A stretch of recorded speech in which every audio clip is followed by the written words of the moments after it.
Morning out west, of course, but afternoon for the rest of it. Did you know that April is World Landscape Architecture Month? It's true. But why would I mention that? Well, because if you know Sam Rashkin, you know it makes that makes this one of Sam's favorite months.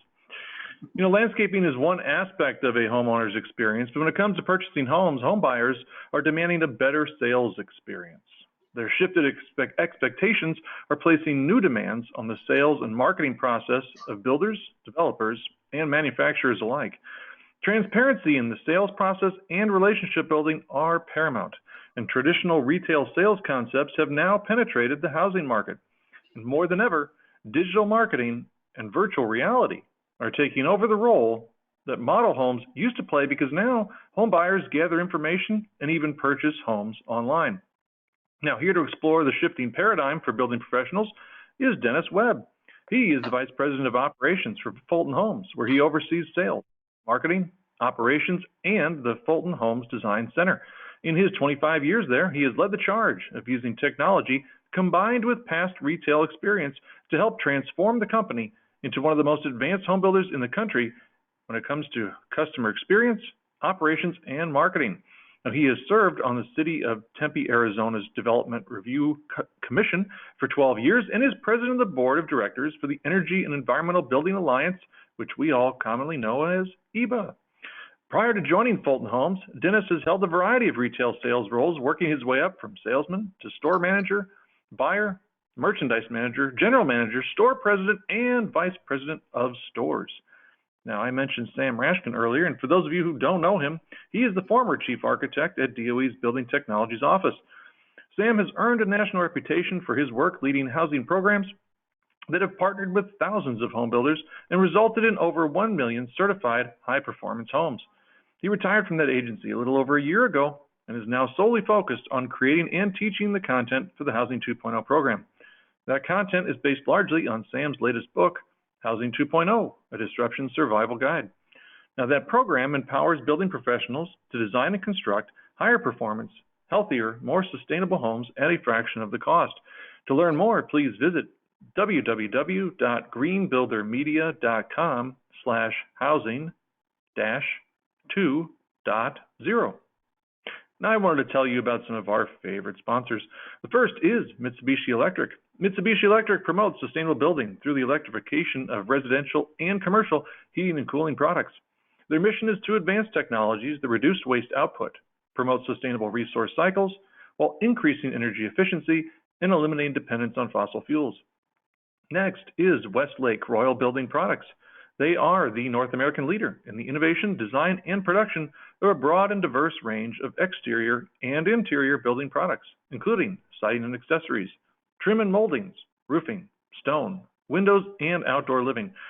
For more than 50 years, Westlake Royal Building Products has manufactured high-quality, low-maintenance products to meet the specifications and needs of building professionals, homeowners, architects, engineers, and distributors, while providing stunning curb appeal with an unmatched array of colors, styles, and accessories. For more information, please visit westlakeroyalbuildingproducts.com. Finally, Schneider Electric is driving the digital transformation of modern homes with smart and sustainable energy solutions for ultimate comfort and energy efficiency. Their connected home ecosystem of smart energy management solutions provides digital control of energy use throughout a home, from the grid via their smart electrical panel to their connected wiring devices.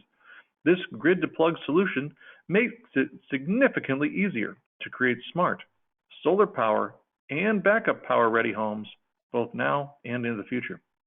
Now, if you have any questions during the conversation with Dennis and Sam, please enter those into the questions box, which is found in the GoToWebinar control panel. I'll check out those questions and periodically interject them into the conversation. All right, Sam, I now place the proceedings into your capable hands. That's my cue. Thank you, Mike, and welcome, Dennis. I have to tell everyone, I'm really excited about today's session. I met Dennis years ago when he was giving a plenary talk at EBA on, of all things, the topic of home sales. And I listened to Dennis's presentation. And I said, I got to know this person. He is so wise, and he has so much experience, and he had so much to say that I thought really spoke to a lot of concepts we talk about in Housing 2.0. Now, what do you do with good friends? You abuse them. So I asked Dennis to write a thought leader essay that's in the chapter on the sales experience in Housing 2.0. And that wasn't enough abuse, so I've asked him to come here and have a really good conversation today about the future of housing sales. So that's what friends are for. I couldn't be happier. Dennis is incredibly special. I think the last time I took a trip to Phoenix, he gave me a great tour of the whole sales process. And again, it's so impressive what he does. So great lessons to be learned here. I'm going to start by asking Dennis to share with the audience your background, because it's so unusual how you got to home sales. You were not trained to be a home sales professional. You were in the retail industry. So maybe share with us your background. So I started with a company that primarily sold suits, and I started in high school, and then I went to and I stayed with the same company, and it was called Hart Schaffner and Marks, and it was a manufacturer and retailer. So I put myself through college selling suits. It was a pretty good gig, and then I got out of college, and they said, "You want to be a store manager?" And I said, "Okay, that sounds like fun." So I did that. And they said, "Well, now you want to be a buyer?" And I said, "Okay, I'll be a buyer." And then, it just, everything led to another thing. And every 2 years, they gave me a promotion. And I was just lucky. I was in the right place at the right time, and I always follow someone that's not very good. And, just be a star and be very humble and be lucky, and I was very lucky. So I'm 29 years old. I'm a store president. And I go, God, this couldn't get any better than this. Okay. Well, the problem with that is people stopped wearing suits for some reason. I don't know why. They just did. And so the company was in trouble, and they kind of, they're out of business now. And so I go, well, now what do I do? So I had this great retail background. I had every job you could have in the retail business. And so I sought out Ira Fulton from Eagleson's. Ira owned this company called Eagleson's, and it was men's clothing in Los Angeles. And he had also owned this thing called Fulton Homes that he started out of Eagleson's. So I went to Ira and interviewed with him, and he says, I don't think you can really help us. You're overqualified. And so I said to him, are you looking for underqualified people?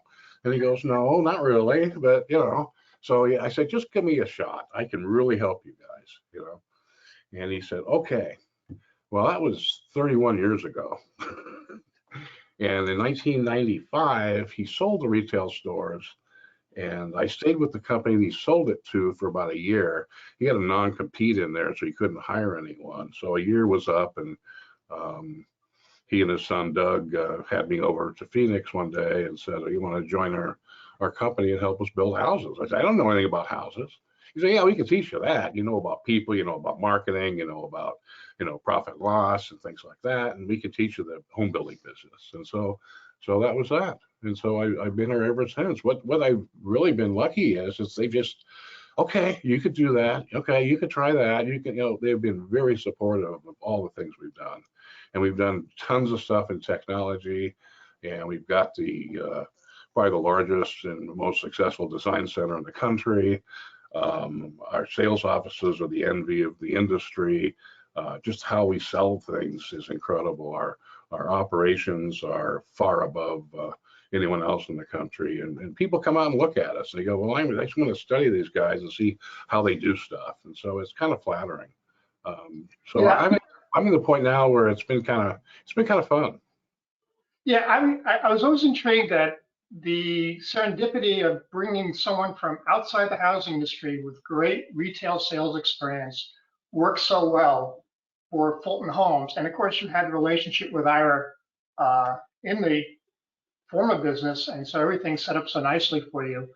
What I'm intrigued about when I take the tour of your sales operation is how much you do what we advocate in the Housing 2.0, which is about really optimizing the user experience. And one of those is sales, maybe some might argue the most important. Could you maybe explain the sales experience at Fulton Homes that you've developed and share that with the audience? Well, there's a lot to it. The buyers primarily starts out the sales experience on our website. And you better have a lot of great information on your website to be able to captivate that buyer and get him going and get them going to figure out what they want to do. So the buyer will go on the website, and your job is to give them tons of information, whether it be virtual tours or Matterport tours or lot premiums or whatever, you know. Plus, we give them this whole idea of transparency is extremely important. So we tell the buyer how much the house is going to cost before they buy the house. We also use computers, and everyone has a password protected website that they can go on, and you know, we make sure that the buyer's in tune to all we're doing. So we have this program called Envision, and we have each buyer, each prospect set up to it, and so they can look at all of our options, they can look at what we're selling, and they can say, okay, I want to do this. So we tell them the price of everything we sell, not just the sales price of the base price of the house. So one of the things about that I found so important to me and validating is how Fulton Homes in the prices for all the upgrades, unlike so many other builders, maybe the predominant share of other builders, didn't use these ridiculous markups, these egregious markups. That your price margins are fairly fair, and essentially what that was so different. You know, I had a cousin buy a home, and from the builder I won't name, the upgrade cost for the hardwood entry was so much, it cost half the cost for her to have them put in the base floor covering. Yeah. Move-in day, rip it out, and have a person put in the exact same floor covering they would have got. And the whole process was half the cost, and the landfill had all that carpeting that was put in its place. And so, you know, I always think, what does that do to the homeowner's mindset to know that they're being price gouged at such a high level? So during the program I do, I keep advocating, I'm not sure that's a good sales experience model to follow. And so, excuse me. And so, tell me more about how you do the pricing and you follow that alternative model, just really fair markups for your upgrades. So coming out of retail, you make money in retail on one of two ways. You either do it on turn or you do it on markup, okay? So a Walmart would tend to do everything on turn. They turn their merchandise very quickly, while a Nordstrom's would do it on markup. They'll take a larger markup on their clothing, okay? At Fulton Homes, we tend to look at the turn as more important. So our velocities are much higher than the average builder. We'll sell twice as many houses per month as everyone else in town. But with that, we can get by with smaller margins. Although our margins are pretty good on our houses, they're not maybe as strong as some of them on our options. We know that. But I think we want to make sure, since we're being transparent with the buyer, we're telling the buyer how much these things are going to cost before they buy the house. You know, it's incredible how they go, wow, no one else does this. And so we actually sell more houses because of it.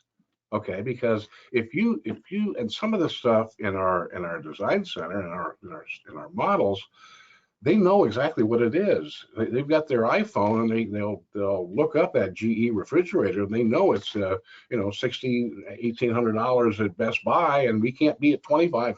Okay, so we've got to be competitive on all those things, because they sit there at their desk and they've got their iPhone and they're looking up pricing on stuff. Okay.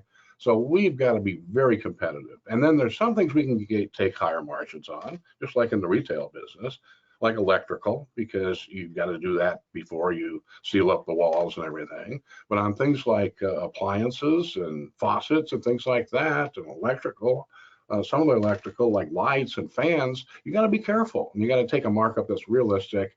And the buyer's going to buy from you because they trust you. And you're telling them these prices, and you're being upfront with them and saying, this is how we do it. And the buyers go, wow, the other guys don't do this, you know. And to me, it's so simple, you know, and why the other guys don't do it, I don't understand. And then once they make those selections, you mentioned you have this whole retail center experience where the buyers can sit around and watch their choices in real time appear in a virtual mock-up of the home. Right. along with the exact price that they have to pay. Maybe explain what system you're using and how that works. Yeah. So we've been using Envision that's come out of the BDX people. They're out of Austin. We've been using this system for about 16 years. So we were kind of the pioneers in the system. They've been just awesome as far as the technology. So most of the national, in fact, they're owned by the national builders. But the national builders don't quite use them as they should. They don't take it to the level that we have. And so what we can do is tie everything in. They have what we call a visualizer, and that's the part they can see what the product looks like and everything like that before they buy it. And they can see all the colors and styles and stuff like that. And people want to visualize stuff. People want to see that stuff. They don't just want to hear about it. They want to see, and then they want to see how much stuff is and how it affects their budget and everything like that. And this stuff is going to be in the future, and people are going to figure it out. I guess I'm surprised why many of the builders just haven't grasped these things. We've had people from all over the country come and visit us, and they go, yeah, what you do is great. It's wonderful. I said, well, why don't you just do that? And they go, well, we can't. I said, well, why not? And they go, well, we don't have the people. Well, get the people, you know? Oh, and it's not like you're a large national builder. You're a good-sized regional builder. What are you up to now? 500 homes a year, or 800. So we do 800. Yeah, so you're a good-sized regional builder, but you were doing this when you were doing 300 or 400 homes a year. Yes. Right. Yeah, it doesn't take much, you know. Once you have it, it's set. You know, even though you can build 300 or 800 homes, 1,000 homes, it doesn't really matter. As long as you have the setup, it isn't any easier or harder. One of the things is the other builders don't really, they're so interested in you know, their stock prices and things like that. They don't pay attention to option sales and how much money you can make on that. We make a tremendous amount of money on option sales, even though we don't take a huge markup. But if you take our total markup, it's pretty good because we have structural options that we can get more for, and we got, you know, some electrical things and stuff like that we can get more for. But it's a matter of you know, harnessing that and then paying attention to it. The problem the other builders have is they don't have somebody that goes around and makes sure that everything's right and they have the right selection and things like that. Many of the builders don't even buy their own stuff. They let someone else buy their flooring or their cabinets and things like that, or they have their purchasing department do it. And that's a real danger when that happens, because purchasing department people are just, they're really more interested in saving money and then selling product. And we're a sales organization, and it's not just me that has the retail background, but all of us, you know, came out of that retail business. And I'm kind of the old guy that knew it better, but the other guys have it just as well. Doug Fulton, our CEO, was the president of Eagleson's when I was over there. And Norm Nichols, our president, was a buyer over there. And so everyone just, you know, understands the retail thing. And then when I kind of came over and I said, well, let's try this and this and this, I kind of, you know, nudged them along and said, well, let's do this. And they've been very supportive and very cooperative. And of course, Ira Fulton, who's 90 now, is incredible. You know, he just goes, oh, still working? Oh, yeah, yeah. And, you know, you go, wow, he's 90, you know. Wow. He's the largest philanthropist in Arizona. He's given more money away than anyone else. The other thing I was really impressed with, Dennis, is how you stage people through the sales process. And maybe you can also speak to the various steps people take to buy the Fulton home and the various experiences that they then go through as they go through that process. So it's a journey. We call it a journey, and it's been a real popular word these days. But basically, they start off online, and it's interesting to note that they go online, and 9 months later, after they give us their email address, they buy a house. Okay. And so they're spending a long time researching because they're looking at us and other builders and things like that. We know that.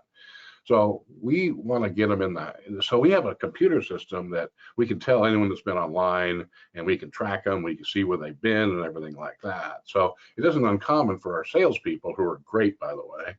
We have the strongest sales staff in the country, and because we pay them the most. and they stay around. Our average guy's been here 19 years, so they're not going anywhere. Would you share what you shared with me was the median income for these guys? Anywhere from 200 to 500. Yeah, that was stunning to me to hear that. Yeah, and it's worth it. Now, the national builders, they'll cap them. They won't want someone to make 400,000 or 500,000. They'll put them in a trailer somewhere and forget about them. It's because they don't want the salesman to make more than the sales manager. Because that wouldn't be fair. In the future, there won't be any sales managers. That'll be done. That'll be gone. That'll be the dodo bird of the industry. Anyway, so we have the salespeople, and they might, email a buyer that's never been in the office before, because we can tell, but they've been on our site and they've looked at these X floor plans and these price points and everything like that. They'll invite them in. They'll say, "Why don't you come into our office? I know you've been looking at us and stuff like that." And they come in. It's amazing. And then we engage them, and then we say, and it depends on, where we are. We have all their lot information, and then all this stuff online, we have all their information. We know where they've been. We know what they like. We know everything about them, and then we just get them build on that. And then we say, okay, let's get you a login so you can see how much everything is, and then let's go ahead and find a floor plan that's suitable for you and everything like that.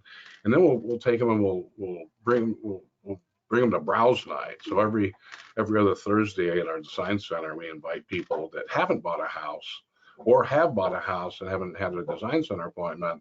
And it's not uncommon for us to get 100, 150 people there at those events, and we cater it, and it's a fun time. It's an experience where we get people together. We don't ask them for anything. We don't ask them for any deposits or money or anything like that. We just want to show them what we do, and then they talk to other buyers. How do you show them? Just by walking through the design center, or how do you? Yeah, the salespeople really kind of make sure it happens because they're there too. Yeah. So we not only have designers at browse night, we have salespeople there because they'll close houses at browse night. We sell an additional 150 houses a year on salespeople closing those buyers later after they have attended a browse night. So 150 homes that we know of that we can point to, Then we get them to, sign a contract. And then we say, okay, you've got the contract. Now you're going to go to the design center. We prepare them for that, and we work with them. They might go to another browse night, and they'll meet their designer before their appointment. And in the meantime, they're on our program. They're seeing all the options, how much they are, and what they do, and what the warranty is, and what the installation instructions are, and everything. Not only do they see that, everyone sees that. The manufacturers see it. The trades see it, our project managers see it, the salespeople see it, the designers see it, everyone sees it. So everyone's reading off the same page of music, okay? It's really simple. Then we start their house, we do a pre-construction meeting, and we tell them what we're gonna put in there, and we kind of keep communicating with them. And then we build the house, and then we close, and we give them a nice gift, and we stay in touch with them. And we say, okay, now we email them. We have a lot of people that have bought 5 and 6 Fulton Homes from us, and sometimes we'll buy big pieces, so we'll have 3 or 4 different size homes in the same community. And they like the community. Their kids are in school, so when they first moved in, their kids were real little. They bought a 1,600 square foot house. Now they're older. They want a 2,200 square foot house. We can sell them a brand new house in the same community for more money, and they already like us. So That's a good thing. And that's important. Okay. If they don't like you, they're not going to buy from you. Okay. So if they like us, they're going to buy from us. So, and then that process continues. And then all of a sudden, okay, now the kids are gone. Now we're going to go down to a smaller house. We're going to do a 2,000 square foot, single level. And things like that. So we stay in contact with our buyers all the time. They're part of the team, and they're there. That's the journey. It doesn't stop. So for your Housing 2.0 followers, what you're hearing is a master at creating experiences, owning customers for life. All these principles that we talk about, are just being executed at the highest levels. One of the things I'm curious about during the transaction, the signing the contract, Mhm. have you guys moved to paperless contracts? Or are you still? We Huh? we moved to paperless 15 years ago, 16 years ago. Wow. We do not have a piece of paper in our company. Good. I want to share that with everyone. And when you say you stay in touch, maybe share with them the frequency and how you stay in touch. We'll email them once a month on anything. Well, if we win an Indoor Air Plus Leader Award from the Department of Energy, or the EPA, we'll tell them that. If we have a new community opening, we'll tell them that. If we've given away some things for charity, we'll tell them that. We'll just tell them what we're up to. Do you also tell them maybe things about home ownership, like maybe it's time to change a filter or drain the water heater? Or we'll give them tips on how Yeah. to do this or how to do that. Sure, because people like that stuff. Cool. I think we've looked at the idea of, this whole idea of, how to do a home ownership and do insurance and do, what you're talking about with the filters and having it come automatically from Home Depot every 3 weeks or whatever. And I think that's valid. We just have to figure out, now is not the time for that. There's too much going on in our business. And so we'll probably do that later when things, settle down, if they ever do. Yeah, as you know, you've been to a lot of what to my workshops, and I advocate for the service agreement tied to the warranty concept, and because you're doing this stuff anyway, you're helping, you're there, Yep. and people just can do a lot of awful things to the good work that you do in the process of owning the home, and it's good to make sure they don't get too far along that path. So I always find that's a good thing. I'm great. It's so good. Glad to hear you're considering that in the future. And while we're talking about the future, I wonder if you could maybe share at a high level, as you keep looking at where technology is going and innovations that are happening in the sales space. Do you see any future changes ahead that you? I think the largest single change that we're going to see in our business is going to be, and it's kind of an offshoot of Healthy Homes. Healthy Homes became very popular when COVID hit, and we were just fortunate to be in a great position where we had been building healthy homes for many years, and we really touted it, and we were kind of one of the leaders in the country on IAQ and those kind of things. Okay, but that was fortunate. That was good leadership. That was sensing the value and acting on it. So that was just good plan. Well, yeah, okay. So that was lucky. It was one of those lucky things, right? Okay, we'll do this.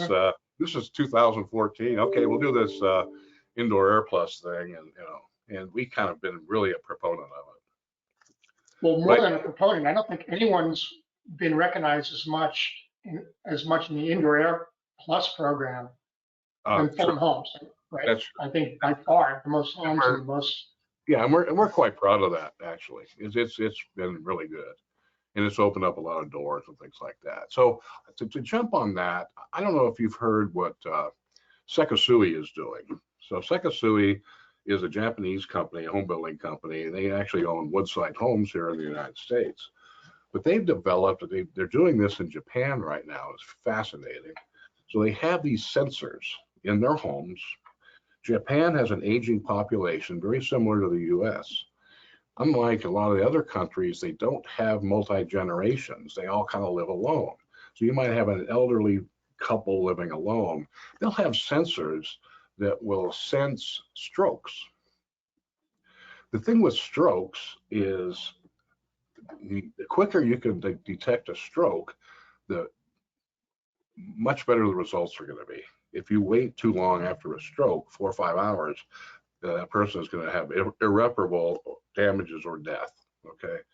Japan has 300,000 strokes a year. So they have these sensors in there. And so the sensors sense the stroke inside the house. They'll call the person in the house. If they don't get an answer, they'll send an ambulance. They'll automatically unlock the front door, and they'll come in and they'll take them to the hospital. That, It's interesting. that is the future of housing. Yeah, it's again, it's this concept of service that's missing Yes. that will be added, and that's kind of for me the future of housing is moving to a service-oriented Yeah. business. It was interesting you mentioned them because the Sekisui home at IBS right before COVID, the new American home they built was one. It was made in Japan, shipped here, and it was a post and beam assembled home that was built in a week. That was insanely complex, but amazing.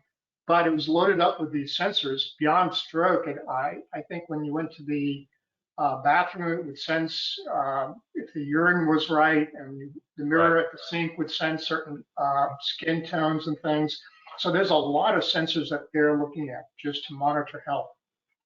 And I think that that is a tremendous benefit, particularly right now with our aging population and everything like that. It's at the forethought of a lot of people right now. It's fascinating.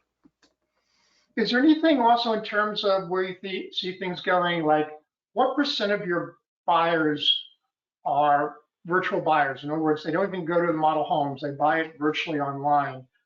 How is that progressing for you in the future? Is that just a blip and it will go down again, or do you see that as a... No, I think that it's valid. One of the big talks is, okay, well, are you going to sell houses on the internet? Okay. Well, I think we're the only builder that can possibly sell a house on the internet because of how our system is interconnected. One of the major builders came out with this idea of, oh yeah, we can sell stuff on the internet. Well, the problem is their lot inventory wasn't synced. So if they could sell lot 32 16 times, and they wouldn't know, okay, because it wasn't synced. It wasn't synced up with their sales thing. So if they have all these different databases, they don't talk to each other, they're screwed. They're not going to be able to do anything, okay? Well, all of our things are synced. So everything is live. Our virtual tours are live. Our interactive floor plans are live. Our lots are live. Everything's live. It's all computerized. There's no paper. And so it's very possible for us to, and we sell things on the internet quite often because we use DocuSign, and our contract's very simple. It's a 5-page contract, and we try to make it easier for the buyer. We had a buyer that came in a few weeks ago, and he said, how big's your contract? We say, well, it's 5 pages. He goes, good. I think I'll consider buying a house from you. I just went to a national builder and they had 100 pages on their contract. And I'm kind of worried about their quality of building if they have to have 100 pages to protect themselves. I said, okay, that makes sense. That's amazing. 5 versus 100 page. Yeah. It's because they have lawyers on staff. And the lawyers on staff have to get paid. So we don't have any lawyers on staff. We're not quite big enough, right? But they have, I better do something today. I better make it harder for the buyer to buy a house. And they don't really realize that they're killing themselves by having these general counsels. But that's okay. We'll just let them keep doing that. That's fine. You mentioned with the buyers is just so much more informed, which is something we also talk about a lot in Housing 2.0. And I think that was really informative. That actually, as they're going through their sales preview, they have their phones, they're checking prices and so forth. Are there other ways that you think buyers are more informed coming in the door when they go online? But do you think they know about, like, for instance, some of the national labeling programs coming in or not? Or do you think they know about certain products and preferences? I mean, what kind of information do you think buyers are coming in with? So it's a wide spread. You have some buyers that are they've been studying this thing and they know as much as you do. Okay, they walk into your sales office, they know about your plans better than you do. They've been looking at it online, they've been researching and things like that. Other people, they don't know. Okay, it's like the guy that wants an energy efficient house. They either do or they don't. Okay, there's nothing in between, right? Or the guy that wants a healthy home. Okay, well, if you have a kid with asthma, a healthy home is way more important than that bonus room or granite countertops or something like that. So it depends on where people are coming from, and they're all different. what I will say is the buyer is way more informed today, and the internet has helped them with that. They can find anything on the internet. And if they really want to do their homework, and a lot of people do, they'll use that and they'll say, okay, and then reviews have come in, and all of a sudden, oh gosh, you've got 2 stars or 3 stars or something like that, and people are looking at that kind of stuff. And it's an era that people have access that they never had before. And the role of the salesperson is going to change tremendously. The salesperson used to be the guy to give the information to the buyer. Now the buyer has the information already. The salesperson, really, their role is going to change in that they're going to be the matchmaker. They're going to put this with this house and this technology and things like that. They're not going to be, worried about, well, what's the, HERS rating for this home or something like that. They're just not going to, that's not going to be their strength. Their strength is going to be a matchmaker and working with the buyer and being their advocate. And that's what's going to happen. And so that role, the salesperson is going to change, and the skills are going to be different. And maybe you might have to have salespeople that have more than 6 weeks of real estate school as a total education. I'm not sure. So one of the questions we pose to builders when we go through the sales module is, what is the why for your business? Because usually a strong why is the anchor for most of the other messaging, supports and builds on that. Is there a why for Fulton Homes that maybe you could share? Yeah, there's a whole bunch of them. That's a It should be just one.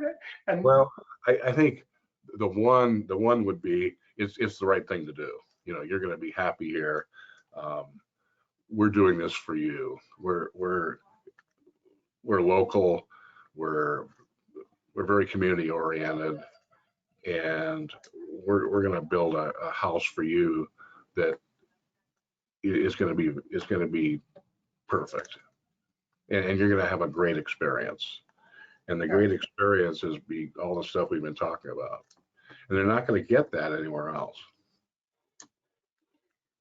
so I remember during the crazy boom time, 2005, 6, early 2007.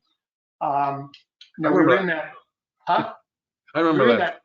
Yeah, it was a frenzy. It was build it and they will come. And basically the salespeople just took orders. It was just an insane just demand for housing. And so the challenge was for me, how do you build discipline in sales professionals when things are so good to be ready when things are tighter? And so I think we're in another frenzy now under a different, completely different set of factors, because there's a lot of constraints to the industry, but almost if you build it, they will come is kind of in play if you can build it and get the materials and get the supplies. Exactly. So how do you manage the discipline and the skill sets of the salespeople when we're in that kind of it's not very difficult to sell a house right now? Correct. Mode. So I think we can't keep continuing the way we're going. So I think something's got to give. Prices just can't increase $10,000 every week. Yeah. Just can't. Yeah. And interest rates can't. When interest rates get about 5%, which they're really close to now, we're going to have a lot of people that just can't qualify. They simply can't qualify for the house. And we're going to have some people that have bought a house and they can't qualify. And for the first time, this is interesting, for the first time ever in our market, new homes sold for less than used homes in the last year. Wow. We know why? Build time. So they bought these houses a year ago at a much lower rate, but they didn't close until now, a year later, at a much lower rate. But in the meantime, they're comparing it to resale homes that are sold last week, and there was no build time. So that's why, for the first time ever, used homes sold for more than new homes. So people moving into homes today are getting a tremendous value. So what happened is, and our thing kind of hit in 2006.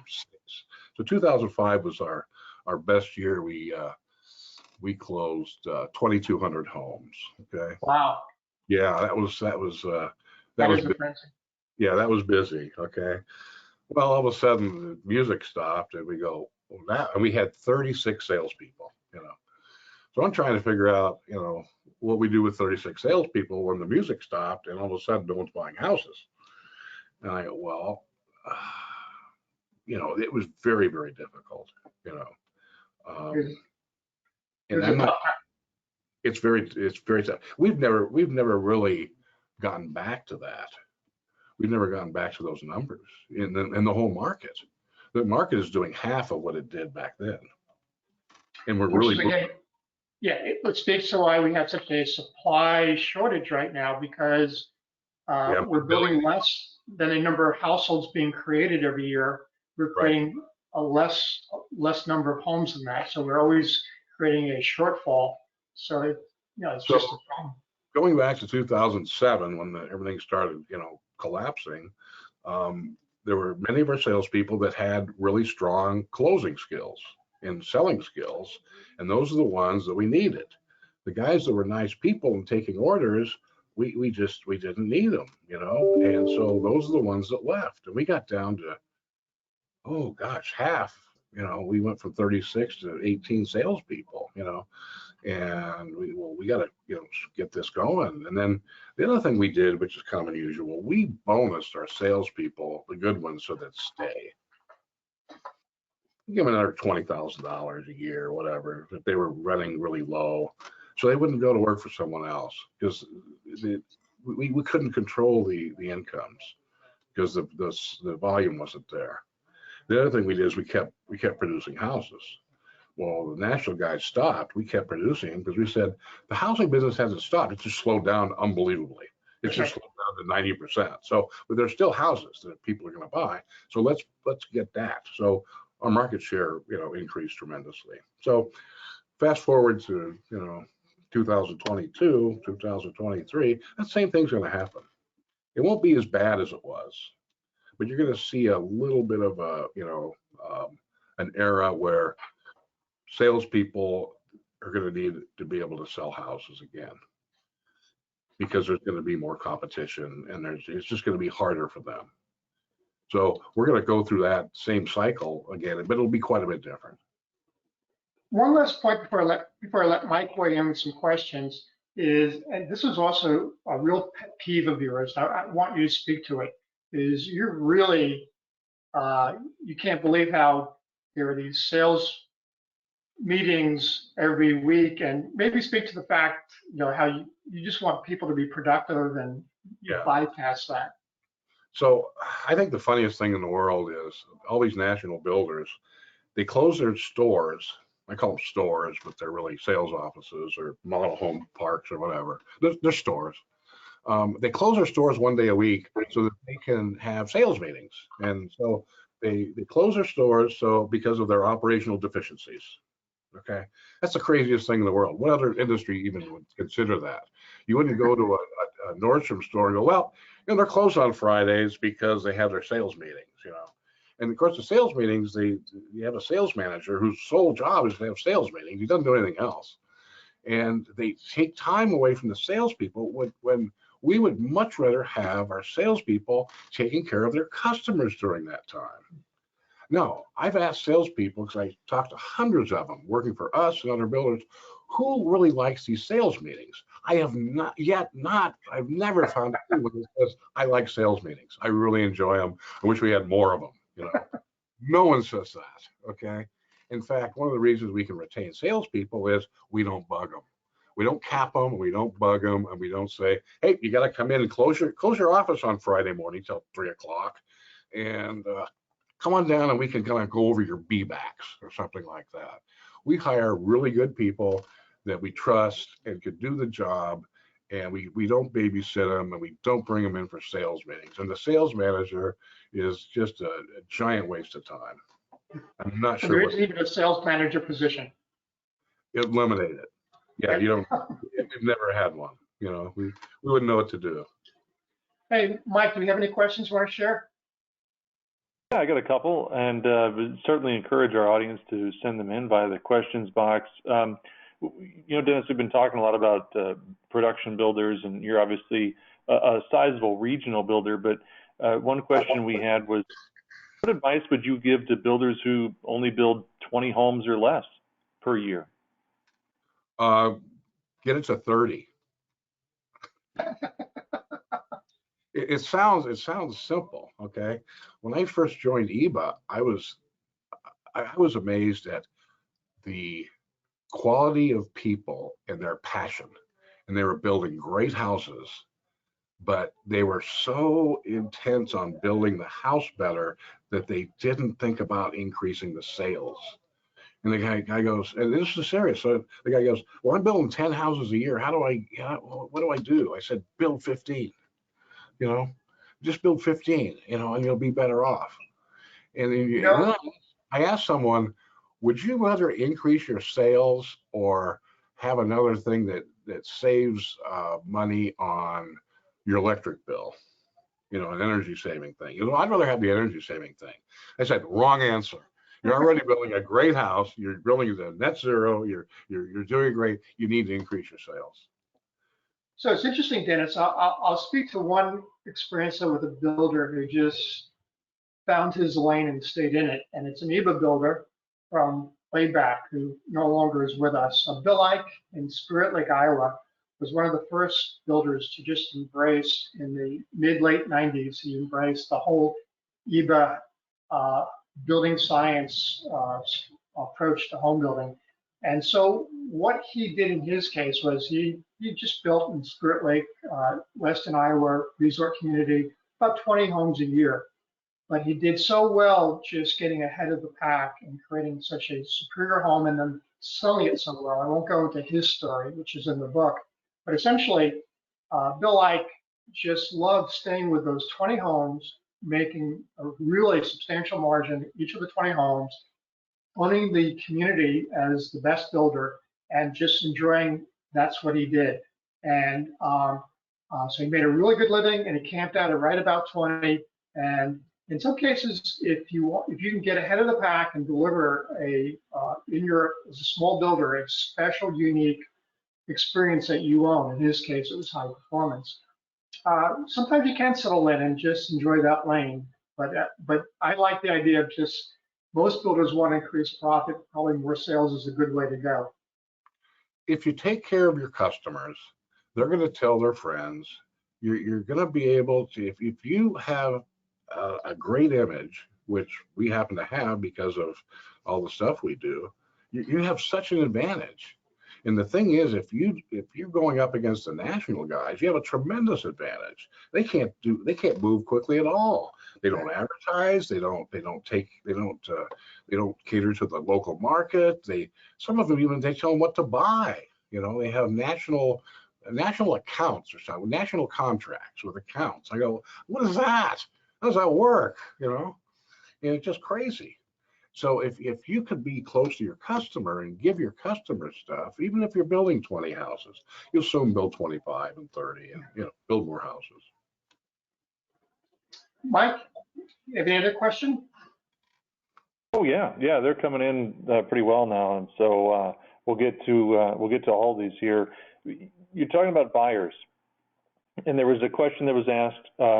What are the top 2 home characteristics that your customers are looking for right now, and how has that changed since the pandemic? Well, the first thing is availability. By far, that's the most important thing. And then they're going to settle for stuff. And so, we're like everyone else. We're limiting sales and everything like that. It's just very disheartening. So availability would be the big thing. And then have houses that people want. Have your houses that people want. Build them in nice neighborhoods, build them safe, build them, just build great houses. And if you can build a better house than the next guy, you're going to be better off. And people see that, okay? And it's not that hard. But availability right now is the big thing. When the pandemic first hit, there was plenty of houses available. We didn't know any better. We just kept building everything, And at that point, people were going, well, I need a home office and I need this and everything like that. One of the things that the pandemic did was really changed the way we build houses and we buy houses, because all these people were living in their house and they're going, well, I used to just kind of visit my house. Now I have to live in it.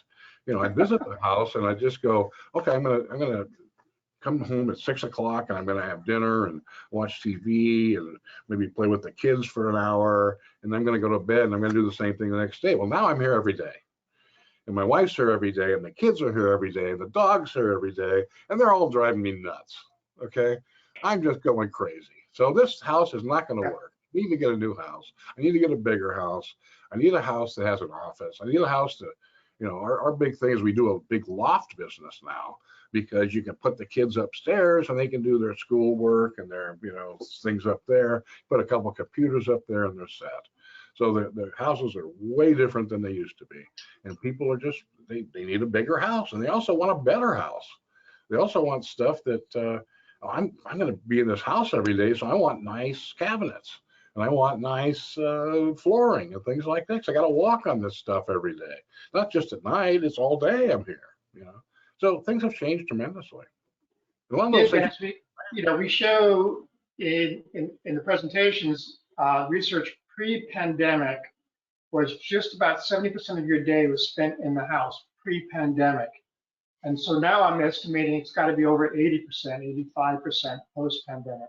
Yeah. So that's why we use our trademark slogan is "Home is where life happens," because that's where your time is. So, and to your point also, I love the way you speak to the experiences that we try to lay out a consistent framework for optimization, community, design, performance, and then quality and sales come to the back end to make sure that it's done right.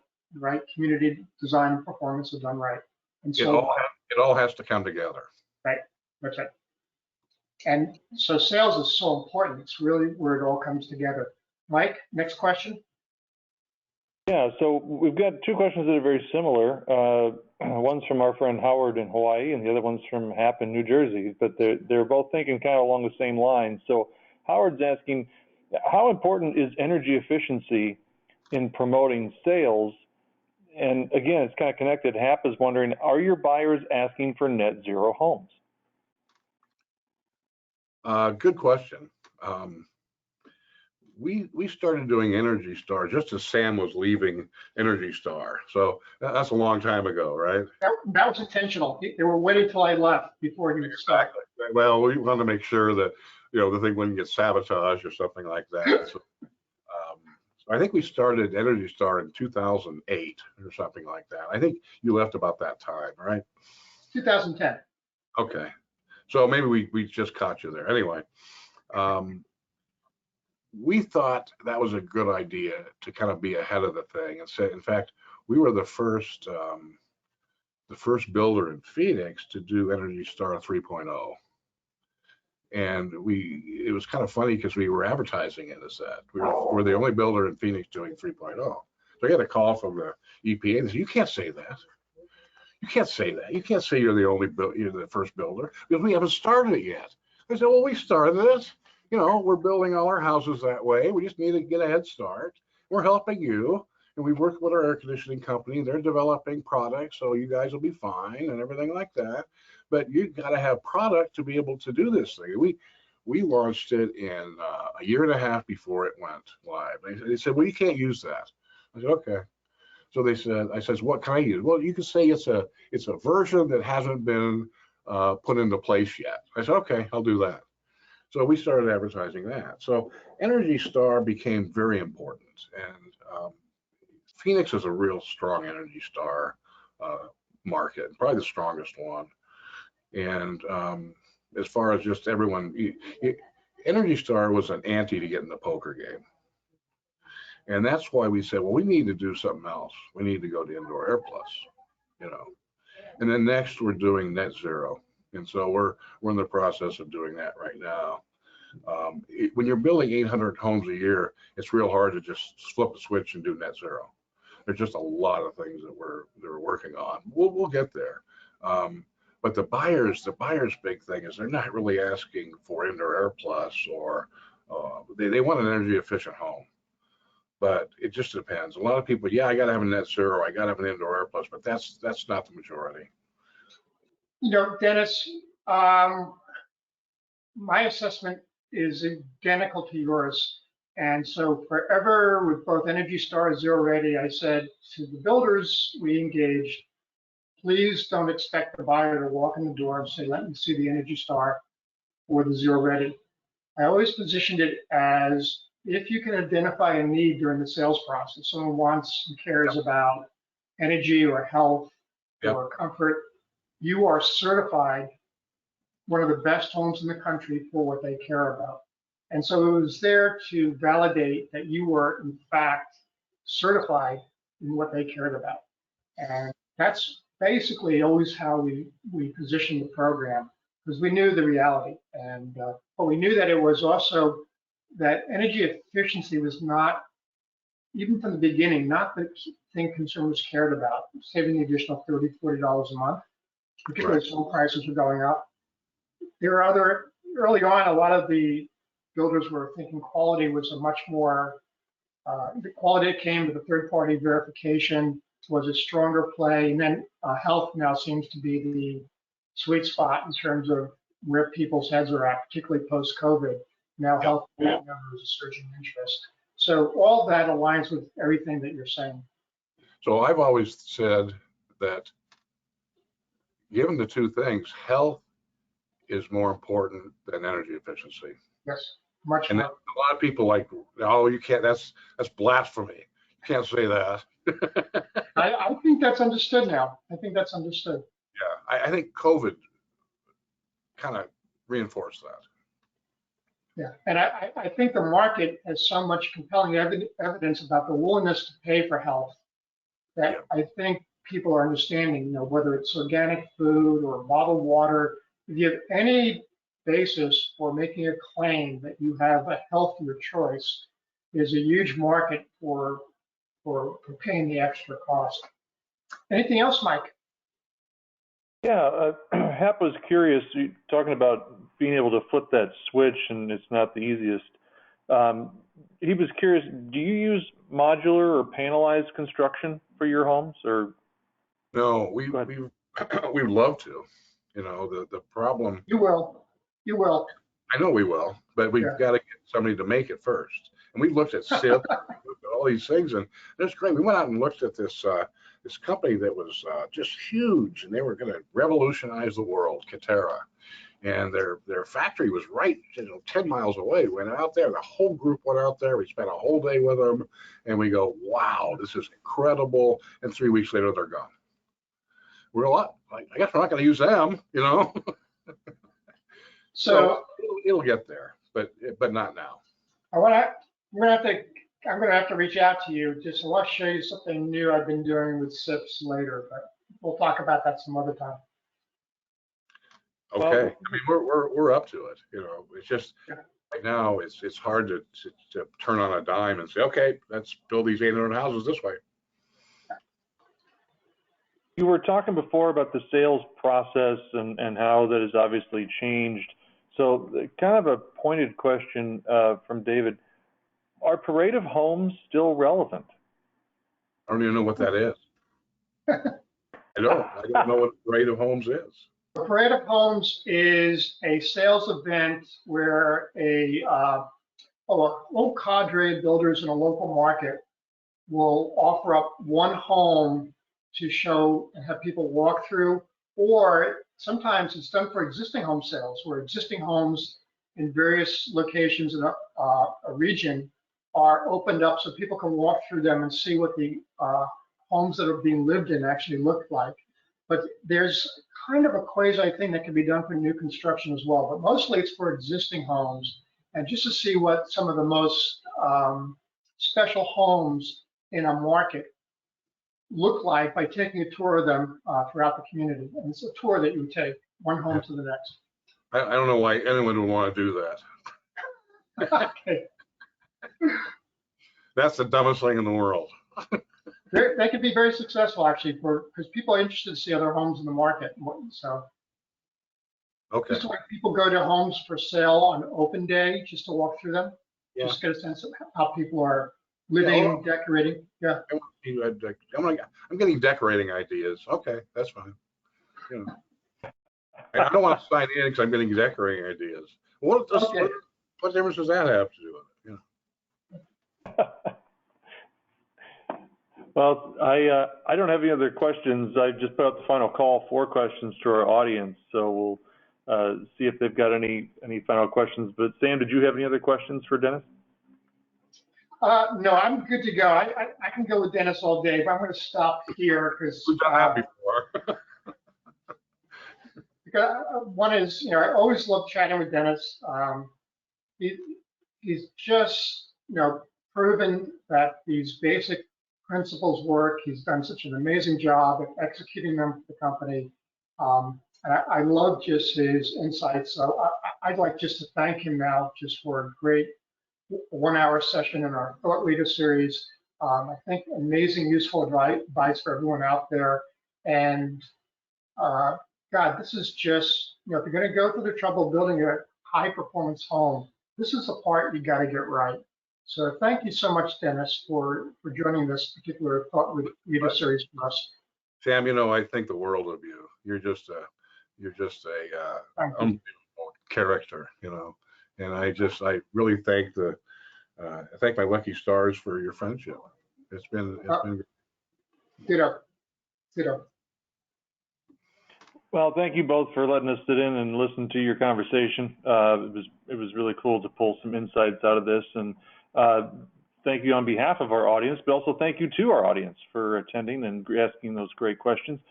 Thank you also to Mitsubishi Electric, Westlake Royal Building Products, and Schneider Electric for their generous sponsorship of the Housing 2.0 program. And if you enjoyed today's webinar and would like to learn more about the Housing 2.0 strategies, you can register now for the Q2 workshop series, or the Series 2 workshop series.